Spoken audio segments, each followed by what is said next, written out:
உங்கள் அனைவரையும் இந்த காலை வேளையிலே அன்புடன் அப்பா அந்த நிகழ்ச்சி ஆண்டவராகிய இயேசுவின் நாமத்திலே வாழ்த்தி வரவேற்கிறேன். அல்லேலூயா. எவ்வளோ பெரிய தேவனை நம்பி இருக்கிறீங்க. எவ்வளோ பெரிய தேவன் நமக்குள்ள இருக்கிறார். நமக்குள்ள இருப்பவர் பெரியவர். இந்த உலகத்துல இருக்கிறவனை காட்டிலும் இந்த அறிவு நமக்கு கண்டிப்பா வேணும். பாருங்க, நீங்க நினைக்கலாம் நம்மளை யாருங்க மதிக்கிறான், நம்மளை யாருங்க பெருசா நினைக்கிறான், எல்லாம் ஏளனமா பாக்குறாங்க. அதுலேயும் சிலர்லாம் பரியாசம் பண்றாங்க, கேலி பண்றாங்க. சுவிசேஷம் சொன்னாலே எவ்வளவோ அவமானங்கள் வருது. ஆனா பாருங்க, வேதத்துல இது மட்டும் ஒரு பகுதியா இருக்குன்னு நினைச்சிடாதீங்க. ஏன்னா அப்போஸ்தலர்களும் அநேக இடங்கள்ல போறாங்க, சுவிசேஷம் சொல்லும் போது எவ்வளவோ பாடுகள், பிரச்சனைகள், போராட்டங்கள் வருது, மறுதளிப்புகள் வருது. ஆனால் தேவனை பற்றிய அறிவும் அங்க விருத்தி அடையுது. தேவ வசனம் பழுகுது, பெருகுது.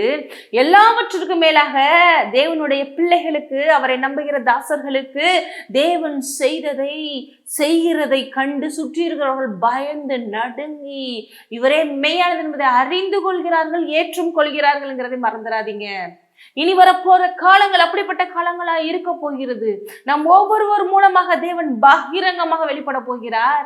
நமக்கு அவர் செய்கிற இந்த பயங்கரமான காரியங்கள் மூலமாக சூப்பர் நேச்சுரல் என்கவுண்டர், சூப்பர் நேச்சுரலான அநேக விஷயங்கள் நம்ம வாழ்க்கையில் நடக்கிறத பார்த்து உங்களை சுற்றி இருக்கிறவர்கள் பயந்து இவர்களோடு தேவன் இருக்கிறார், இவர்கள் தேவனே மெய்யானவர், ஆகவே நாமும் அந்த தெய்வத்தையே ஃபாலோ பண்ணுவோம்னு நினைக்க போறாங்க.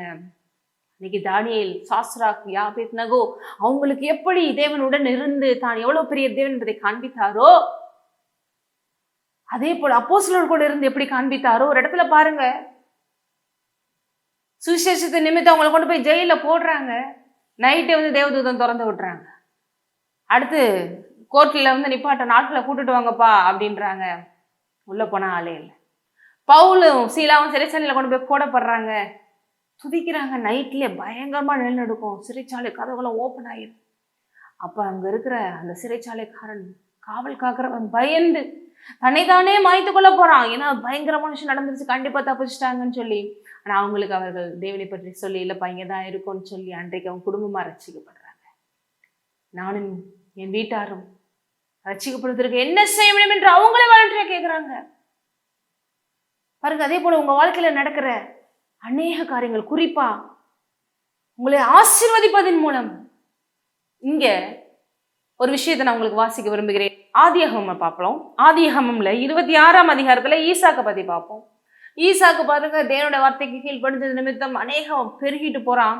நம்ம வாழ்க்கையில பாருங்க, நிறைய பெருக்கும், ஆசீர்வாதம், உயர்வு வந்தாலும் ஒரு பக்கம் போறாம வரும் இல்லையா? இப்படிப்பட்ட எதிர்ப்புகள் வரும். எந்த எதிர்ப்பா இருந்தாலும் கர்த்தர் உங்களோடு இருக்கிறார் என்பதை பார்த்து பிற ஜாதிகள் கீழ்ப்படிந்து பணிந்து கொள்வார்கள், தேவனை ஏற்றுக்கொள்வார்கள்.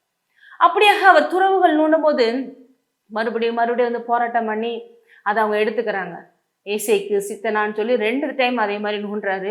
மறுபடியும் அவங்க எங்களுடைய இதுன்னு சொல்லி எடுத்துக்கிறாங்க, போட்டு மூடிடுறாங்க.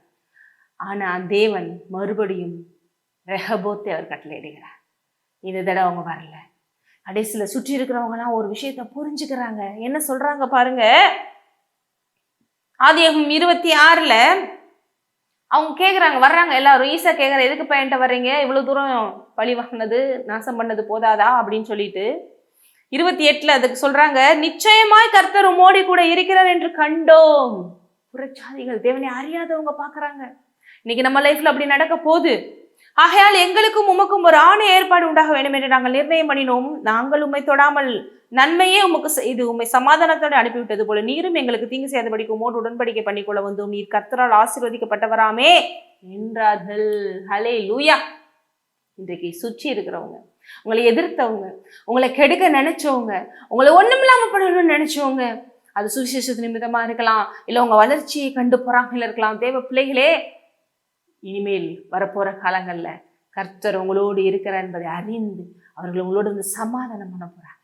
அவர்கள் மெய்யானது என்பதை அறிந்து அவர்களும் தேவனை ஏற்றுக்கொள்ள போறாங்க. கர்த்தரால் ஆசீர்வதிக்கப்பட்டவர்கள் என்று அவர்கள் வாயாலே நம்ம சொல்லி கேட்க பார்ப்போம். அநேகருக்கு நிறைய சில விஷயங்கள் ஆரம்பிச்சிருச்சு. நிறைய பெரிய பெரிய காரியங்கள் நடக்க வேண்டியது இருக்கு. இனி தேவன் பகிரமா உங்க ஆபீஸ்ல, உங்க தெருவுல, உங்க சொந்த பந்தங்கள் மத்தியில, இந்த உலகத்துல எல்லாவற்றின் முன்பாக இப்படி கர்த்தர் உங்களை உயர்த்த போகிறார். அப்படிப்பட்ட நாட்கள் வருகிறது.